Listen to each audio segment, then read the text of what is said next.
एक दिन प्रभु अपने सभी सखाओं के साथ एक गोपी के घर पहुंच गए और ऊंची मटकी थी, तो पहले ग्वाल पे ग्वाल, फिर अंत में ठाकुर जी विराजमान थे।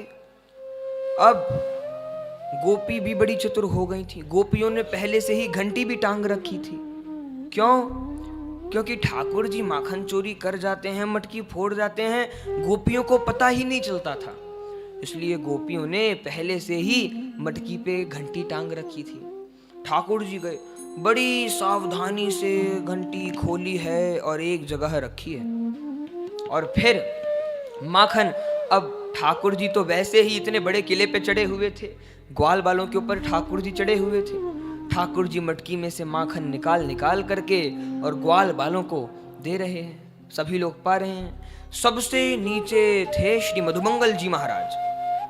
ठाकुर जी सभी ग्वाल बालों को दे रहे, मधुमंगल जी को नहीं मिले। ठाकुर जी के हाथ से एक माखन को गोला जमीन पर गिर गया मधुमंगल जी के आगे। अब मधुमंगल जी की दृष्टि उस माखन के गोले पे, किसी प्रकार वो माखन का गोला मुझे मिल जाए। और मधुमंगल जी धीरे धीरे उस माखन की गोली की तरफ बढ़ने लगे। उन्होंने ये नहीं सोचा कि पूरी मंजिल मेरे पे टिकी है, वो तो धीरे धीरे उस माखन की ओर बढ़ने लगे। और जैसे ही उस माखन की तरफ दौड़े हैं, जैसे उस माखन को हाथ में लिया है, तो नीचे के सारे तो नीचे रह गए और ऊपर भगवान जो हाथ में मटकी लिए थे वो भगवान ऊपर ही लटके रह गए। और सब लोग तो नीचे से माखन खाने लगे। अब इतने में भगवान ने देखी, ये का भैया, कोई भी नहीं है नीचे। इतनी ऊंचाई पे भगवान ने किसी प्रकार मजबूती से मटकी को पकड़ रखा है।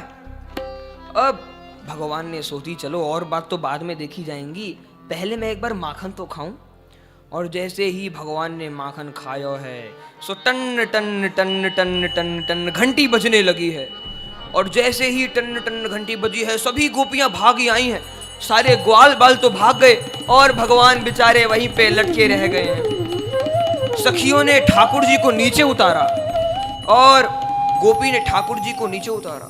ठाकुर जी ने कही, गोपी तो से तो मैं बाद में बात करूंगा, पहले या घंटी से बात करूंगा। ठाकुर जी ने कही, घंटी, क्या मैंने तेरी भैंस खोली थी या गाय खोली थी या बकरी खोली थी? और सबने इतना माखन खाया, तू नहीं बजी, और मैंने माखन खाया तो तू बजने लगी। घंटी ने निवेदन किया, हे प्रभु, ब्राह्मण लोगों से सुना है और ऐसा होता भी है, जब प्रभु को भोग लगता है उस समय घंटी बजती है। ग्वाल बालों के भोग लगने पे तो घंटी नहीं बजती। तो ग्वाल बालों ने पाया मैं नहीं बजी, लेकिन अब आप पा रहे थे, मुझे कोई बजाने वाला नहीं था, इसलिए मैं खुद से ही बजने लगी। प्रभु ने कहा, तुमने तो अपने नियम का निर्वाह कर दिया, लेकिन मेरे पे कितनी बड़ी आफत आ गई है। गोपी आ गई, प्रभु को पकड़ लियो और प्रभु को कहो कि आज मैंने तुमको रंगे हाथ पकड़ लियो है, लेकिन मैं बड़ी सावधान हूँ। मैंने सुनी कि एक घर में जहां आपने चोरी करी थी माखन की, और वो गोपी आपको ले जा रही थी नंद भवन, तो आपने और वह गोपी के हाथ से अपनो हाथ तो छुड़ा लियो, वह के देवर को पकड़ा दियो। तो मैं आपको नंद भवन नहीं ले जाऊंगी, तो मैं आपको यहीं पे बांधूंगी और यहाँ पे बांधूंगी, यशोदा मैया को लेकर के आऊंगी। देखो मैया, मेरे घर में कन्हैया कहाँ से आए। और गोपी तो ठाकुर जी को बांधने लगी है। अब भगवान की दिव्य लीला, ठाकुर जी को तो यशोदा मैया भी नहीं बांध पाई, गोपी कहाँ से बांध पाएगी। प्रभु को तो भगवान के भरोसे से ही बांधा जा सकता है। बांधने लगी, ठाकुर जी बंधने में नहीं आ रहे। ठाकुर जी ने पूछी, गोपी, क्या तूने कहीं से बांधना सीखा है? गोपी ने कही, नहीं नहीं, मैंने बांधना तो नहीं सीखो, लेकिन मोकू तो आतो है बांधना। ठाकुर जी ने कही, देख, पहले हर चीज सीखनी पड़े, वाके बाद में आए। तो ऐसा है, पहले मैं तो को बांध के दिखाऊंगा कैसे बांधते हैं, और इसके बाद फिर तू मुझे बांध दियो। ठीक है।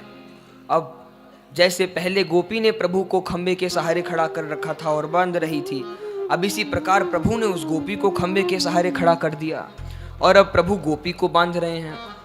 और प्रभु सिखा रहे हैं, देखो, जिसको भी बांधो, सबसे पहले तो उसके पेट से रस्सी का लपेटा लो, और फिर उसके हाथ से रस्सी का लपेटा लो, फिर एक लपेटा पैर से भी ले लो, और फिर वो चिल्लाए नहीं, इसलिए एक लपेटा मुंह से भी ले लो और फिर ऐसे बांध दो। गोपी को बांध दिया। अब वो बेचारी गोपी बोल नहीं पा रही, बस मुंह हिला रही है, आ आ आ, मतलब मैं बांधना सीख गई, अब मुझे खोल दो, अब मैं आपको बांधूंगी। तो इस प्रकार प्रभु गोपी को बांधना सिखा रहे हैं। कहते हैं गोपी पहले तो पेट से लपेटा लिया जाता है, उसके बाद पैर से, उसके बाद हाथ से लपेटा लिया जाता है, और वो चिल्लाए नहीं इसलिए उसके मुख से भी लपेटा लिया जाता है। और भगवान ने तो गोपी को बांध दिया।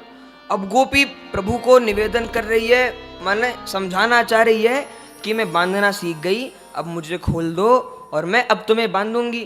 प्रभु ने कही, ओ मेरे गुरुजी ने मुझे बांधना तो सिखाया था लेकिन खोलना नहीं सिखाया था।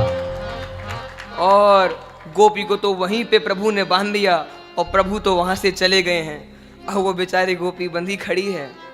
और फिर उस संध्या समय उसके घर वाले आए हैं, और जब सभी लीलाओं का पता चला है, बड़े सब लोग हंसे हैं, आनंद हुआ है, गोपी को बंधन मुक्त किया है। तो इस प्रकार से प्रभु वृंदावन में, प्रभु गोकुल में बड़ी दिव्य दिव्य माखन चोरी की लीला कर रहे हैं।